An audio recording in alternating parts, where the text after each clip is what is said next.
What's up, YouTube? This is my Ruger Max-9 final verdict. Alright, what you see here is my We the People holster, the way I carry it. I have a little knife and a flashlight. Also two holsters, for my mags.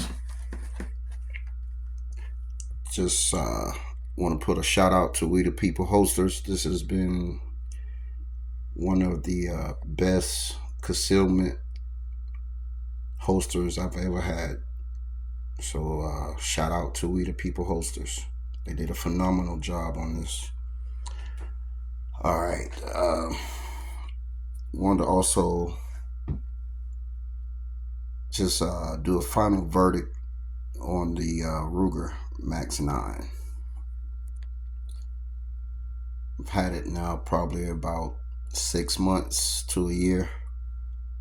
I want to start out by saying when I purchased this gun, I did have some issues. I'm not gonna not be honest about that. However, I did send the gun back to Ruger, and within a week, I had the gun back. The gun is flawless now. Flawless. No jams. Out of maybe 300 to 500 rounds, not one jam, not one stovepipe.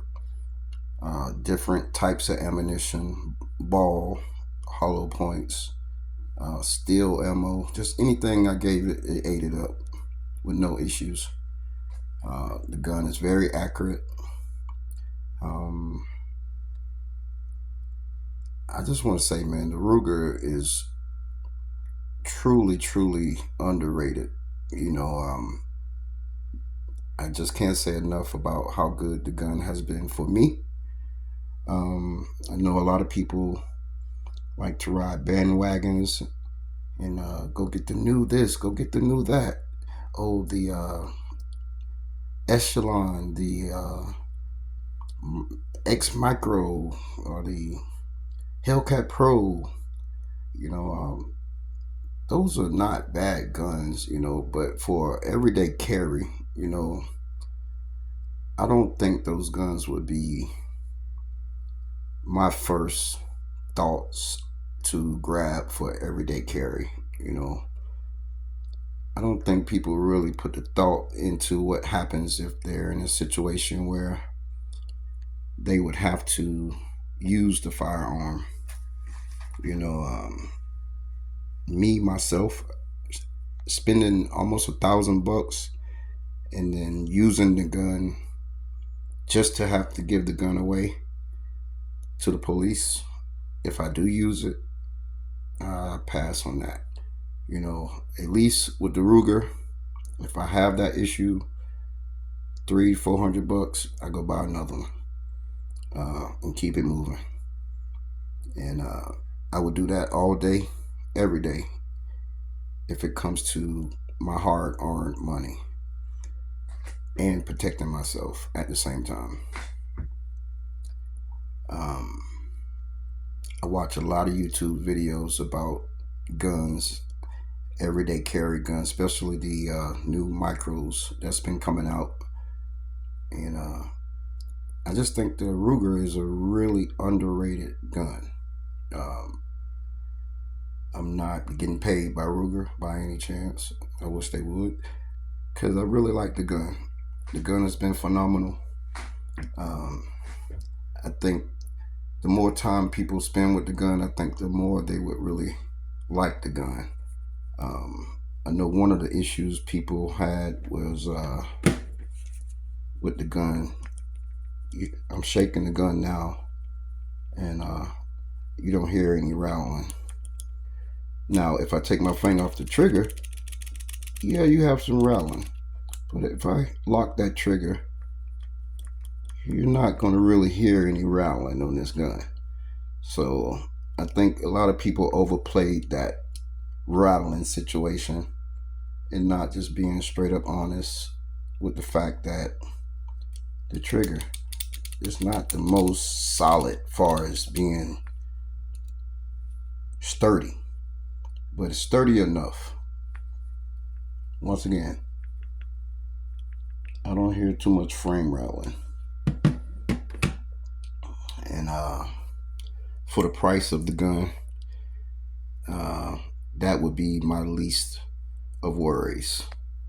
I would be more concerned about the function of the gun. If it locked up, jammed a lot, just was not, well, poor for performer. Let me say that. If it was a poor performer, that would be my main issue for the price that I paid for the gun. With all that being said,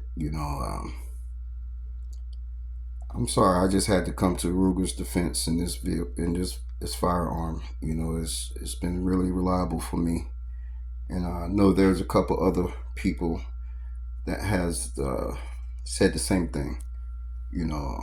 With the consideration of me sending the gun back to Ruger, um, kudos to Ruger for their customer service.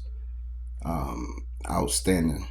I wish a lot of people had that same type of customer service, man. If you spend money, you definitely want to get good customer service if you ever have to use customer service. And Ruger, two thumbs ups. Uh, People really can learn a lot when it comes to customer service from you guys. But all in all, the Ruger max-9, a gun that's probably 3 to 4 years old, you can't beat it, bro. It's hard to beat. You can go out here and buy all these ported guns, which is crazy. I mean, people think about it, man. If you have to use a ported gun at nighttime, you're gonna blind yourself. Let's just be real about it. A fireball comes out the ports, a big flame. It's like shooting an AR with no silencer or suppressor.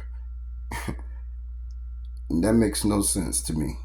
And it's going to be 10 times as louder. And those are just not things that you should want to do when you're concealed carrying or everyday carrying, to protect yourself, because situations happen at night, situations happen in the daytime. But if you use a ported gun at nighttime,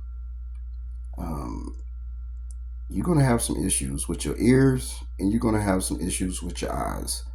And when it comes to defending yourself, that's something you're not going to want to have issues with. It's your ears and your eyes. But to each his own. Like I say, they look good. They actually perform good as well.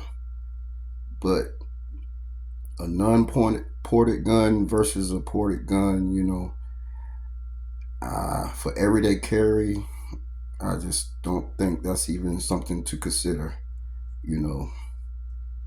Maybe you don't go out at nighttime. I don't know. But just wanted to put this out here as my final verdict, man, for the max-9, and get some ideas on how you can conceal carry this little firearm and be very comfortable and at the same time. So thanks again for watching, and good luck. Be safe and God bless.